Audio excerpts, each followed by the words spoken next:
Hey guys, welcome back to my channel and welcome to another day/week in my life. I did a lot of cooking as usual now that I'm out of my pukey pregnancy stage. I am in my ravenous breastfeeding era. You guys are going to get to see me fix a ruined sourdough endeavor. I'm freezing some food. I actually made my very first cake. Can you guys believe it? I've never baked a cake before, so I made the most delicious cake. I got some work done around the house, including finally working on organizing my closet some more. I'm also going to be showing you guys how to make the most amazing watermelon lime refresher. I'm calling this my breastfeeding drink. I've shared it on Instagram and everybody seems to be obsessed for good reason. Before we hop right in, I want to give a quick shout out to my favorite bathing suit company ever / sponsor of this video, and that is Honeymark. If you've never checked out Honeymark's swim rompers, I cannot recommend them enough. They are so cute, so comfortable. They don't sag when they get wet. The fabric is like magic fabric. It dries so fast. The suit is super supportive. There's pockets. Check them out. I'll have them linked down below. And if you use my code NikkiPhillippi, not only will you get 10% off of your purchase, but I appreciate you supporting me that way so much. With all that being said, let's hop right in. This is maybe like a semi-weird place to start this video because I didn't get any footage of where we actually went, but we were driving to a friend's house on this day on the 4th of July, and the view of the fields on the way to her house were insane. It looks like I'm like saturating the color in these fields. I'm not. It was literally like out of Star Wars. It looked otherworldly, and I just had to show you. So back to my kitchen. On this day, I decided I wanted to make a lasagna, which I'm still kind of tweaking the whole lasagna situation. What I'm kind of thinking I'm going to do in the future is actually, rather than making one big lasagna, I'm going to make a couple smaller ones, like maybe even in a bread loaf pan, honestly, because I'm thinking it would be better to like not actually bake all of the lasagnas, since I like putting my lasagna in the freezer.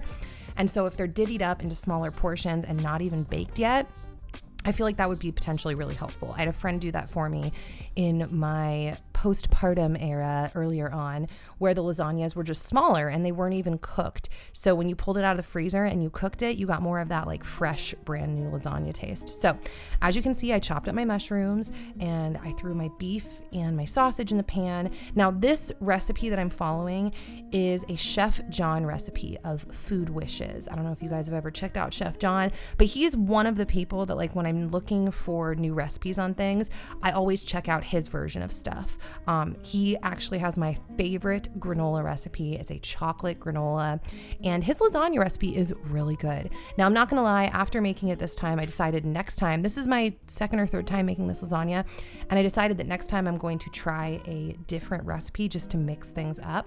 But in general, his recipe is really delicious, and actually it's really easy, like very straightforward, much easier than a lot of other recipes I try, and much less I don't know, I tend to add like a lot of ingredients and a lot of flavors to things. And part of what I liked about looking at this recipe was that it was very simple and straightforward. So I will link that recipe down below if you want to check it out. But part of what makes this recipe really delicious is the fact that he has you simmer the sauce for the lasagna for like 2 hours before you ever put it in the lasagna. So it just makes the most amazing sauce.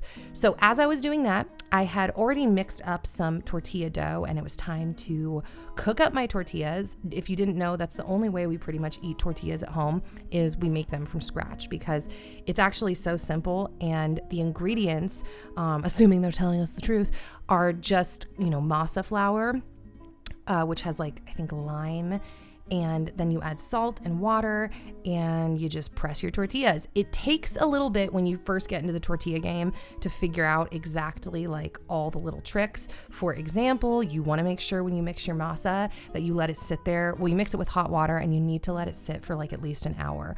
Otherwise, your tortillas tend to fall apart or get stuck to the plastic baggie when you press them. On to the next thing. I had been trying to make hamburger buns on this day because I knew we wanted hamburgers this week, and something happened. I don't know what happened, but I messed that dough up. and I was pretty upset, but I don't ever give up on any of my baking projects, even if they seem like they're failing me, because A, if I get to the end and it really is a failure, the chickens could always eat it, but B, my motto in cooking is it's edible. Like, as long as it's edible, we're good. And Dan reminded me, he was like, dude, why don't you just put that dough in a bread pan? So it obviously made a completely different type of loaf. Oh, by the way, only one of these is actually like the failed burger buns. The second pan was for like an actual bread recipe that I was making. But his idea was brilliant because fast forward, it totally worked. It wasn't like sandwich bread. Like I wasn't going to make this into a sandwich because it was so fluffy and didn't hold together the best, but it was delicious for having like alongside our other food, like with our chili or in the morning with our eggs, and it was salvaged. So just don't forget, never give up when you're working on your sourdough. You can even turn things into breadcrumbs, like whatever. So speaking of chili, I have been making, you guys know this, since I've been postpartum, I've been making vats of chili basically every single week since we were done with our meal trains. Chili like hits the spot for me. It's just chocked full of protein, and I think it's so delicious. I've been like craving it. And usually, which I've never done this until now, postpartum, usually I will eat chili on the first or second night and then we freeze the rest. But this time we've been eating through the whole pot all throughout the week until it's done. But on this day, because I was cooking so much other food, I decided to freeze up the rest of it. So I bagged up the rest of the chili.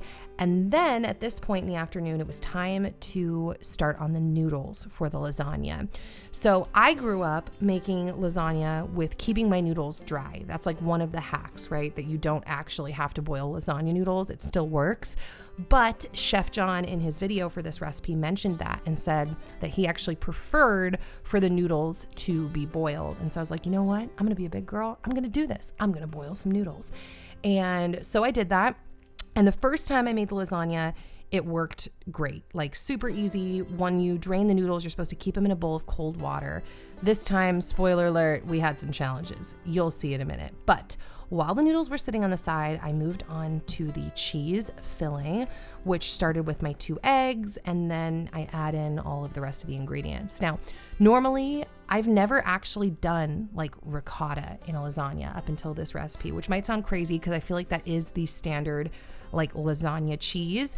But Dan's never been a ricotta fan, really. Like he liked it in this, and really he figured out he's okay with it in lasagna because of the lasagnas that my friend brought over postpartum.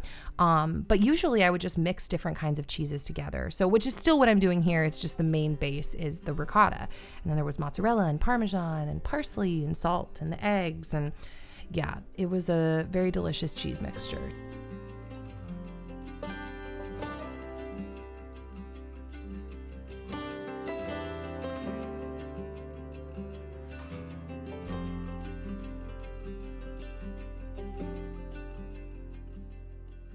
So at this point, it was time to build the lasagna. And so I did just that. Started off with scooping my meat sauce down below and then just building it, which I'm just going to say this, you will see as we are going. Those noodles totally stuck together this time. They did the first time, but I think I didn't cover them in enough water this time around. So the whole thing is a little bit janky. It still works. It's all going to the same place. I ended up literally throwing all the noodles on there, as you will see. But it was a little bit, like I said, a little jankier this time. Now, I have to say, this is kind of a side note, a little rant. I love cooking. You guys know that. Like, I really love cooking. And I've been thinking a lot lately about just like how it's not that it's super hard to cook. It's that it takes effort and time. And I've been thinking about how busy we can get as families and just what kind of life I'm hoping to build for my children as they grow up and we venture into like more activities. You know, Logan is now starting to take like, he's in this class called Little Ninjas, and we do a homeschooling co-op that we've just recently rejoined since I'm not homesick anymore. I feel like the world and the food industry in general wants us to believe that like, oh, food is easy, food is in abundance, food is everywhere. And in some ways that's true, but depending on your definition of food, like what makes something nourishing and nutritious, food is not that easy to get a hold of in that sense, or even make or put together.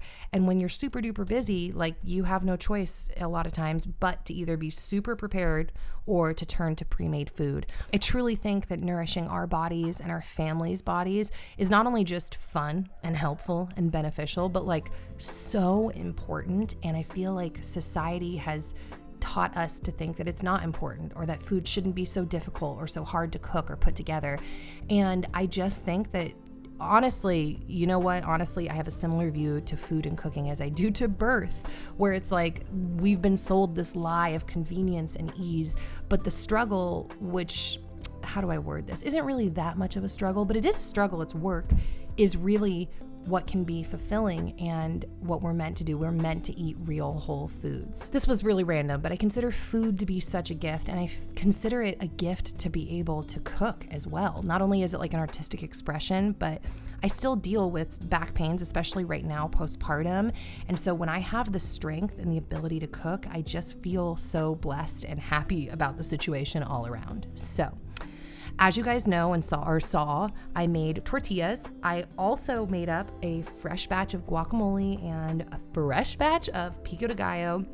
And we had some fully loaded chicken tacos. And oh my goodness, these were so amazing. And it just reminded us that we need to like be on our taco game regularly again, because tacos are amazing. You can't take the Southern Californian out of me, apparently.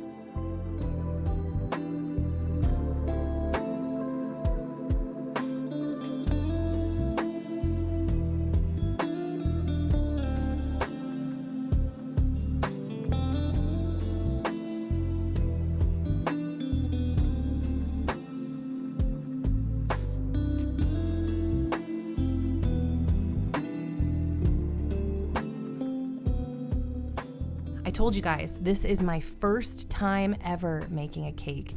And so I went the easy route. I wanted to just make a vanilla cake, although I was kind of debating making a chocolate cake, but Dan voted vanilla. So I made a vanilla sourdough cake. So this dough had been fermenting for the last 24 hours. And I wanted to make a vanilla buttercream frosting. And yeah, my friends were right. I had a friend tell me, like, girl, you made, what are they called? Croissants. She's like, if you can make croissants, she's like, you're gonna laugh at how easy a cake is. Now, I wasn't laughing, okay, because everything takes a lot of focus for me, but it was significantly easier than making croissants. I went with Farmhouse on Boone's recipe, Lisa's recipe. She tends to be where I go for my first attempt at any sourdough recipe, because I feel like she tends to do like the chill mom version of recipes. You know, it's like not the same as showing up to like a French baker's website. It's just that's going to be a different, overwhelming amount of directions. So I like following Lisa's recipe my first time swinging at basically any sourdough recipe. And so this was her frosting recipe as well. It is delicious. It's super decadent. And it's kind of funny because I felt like she had, like, it was way too much frosting. Like, whoa, I'm not going to put this all over my cake. So you will see, I don't know, maybe you won't see. I don't know if I show the whole amount. I did not end up putting all of the frosting on the cake, but it's amazing because once the frosting sat on the cake for like the next day, it had kind of sunk in, like been absorbed by the actual cake. And I thought, okay, well, that's probably why she had so much frosting there. I definitely should have put all the frosting on top.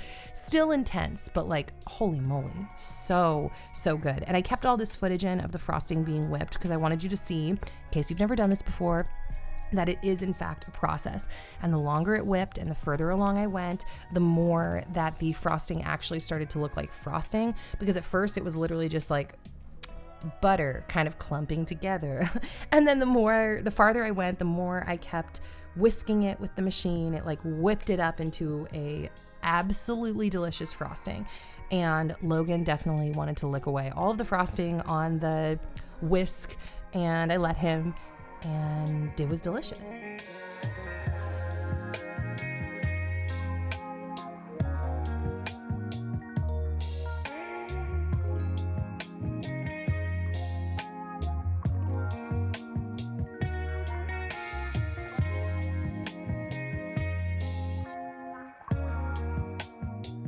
You can see I kind of have a little like concave spot in the cake. That's because I pulled the cake out of the oven too early, and so then it sunk down. So I put it back in the oven and it was fixed and fine and super easy, but that's what was going on there.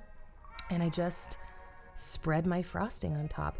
I think it's really fun to, as a sourdough baker, to attempt a new sourdough baked good, like at least once a month, maybe every other month, maybe every few months. I don't know. Point being, I try new sourdough items regularly-ish. I feel like over the course of my life, I want to become like a pro at all of this, which, side note, that's not a side note, we made sourdough pizza the other day and it totally got ruined. We accidentally dropped the whole thing on the floor, but that's another thing. I want to get like really good at making pizza. Anyways, moving on to the next thing. This was very exciting because I know I don't have a small closet. I have a full-on closet across my whole wall, but the shape of it is so different than any closet that I've ever had. And so it feels much smaller because of the way that this closet is structured. So I've been watching a lot of videos lately on like small closet renovations or makeovers for like the last couple of months. I'm like, one of these days I'm going to do it. And on this day, I decided to do it. And part of the reason I decided it was this day was because once I started watching these videos, they made me think about things that hadn't occurred to me, like, the shape of your closet. And I realized I was wasting some closet space by having Dan's part of the closet be over on the side where you would normally hang long dresses. So like I had long dresses hung, but then I also had his clothes. And so I realized, wait a minute, I need to move his clothes over to another part of the closet where it's like the shorter section with 2 layers of like hanging shelves or whatever, hanging racks. And I need to take advantage of the taller closet space on the side and put some shelves in. So I have like a clear-cut space to put my shoes and maybe some of my bags. And so a couple days before this, our neighbor was having a garage sale and I was like, okay, I'm gonna go look. I had been like looking on Facebook Marketplace for a really cheap shelf and I found a shelf at our neighbor's. So once I had the shelf, I'm like, okay, now's the time. It's time to reorganize the closet. And let me just tell you, it feels amazing. So I didn't do any kind of reveal because I feel like it wasn't really like an impressive organization situation, but it is definitely much better. So I'm a little bit embarrassed. I definitely should have peeped ahead in my footage, but those bread loaves I did, I forgot. Those were actually 2 regular bread loaves, like actual bread recipes. So this was the point where I had pulled out the hamburger dough to start shaping them into buns. And as you can see, this is when I figured out like, holy moly, this is not going to separate or fold. And it didn't seem to matter how much flour I added. So I definitely messed something up in the recipe and I was getting very frustrated. And this was the point where I told Dan, like, this is not going to work. Look at this. This is a mess. And he was like, dude, just put it in a bread pan, bake it as bread. And so like I said, don't give up on any of your food. Finish all the way to the end, because I've also been surprised many times how I've thought, okay, this is a fail. And then I go through the end and it's totally not a fail. So just keep going, guys.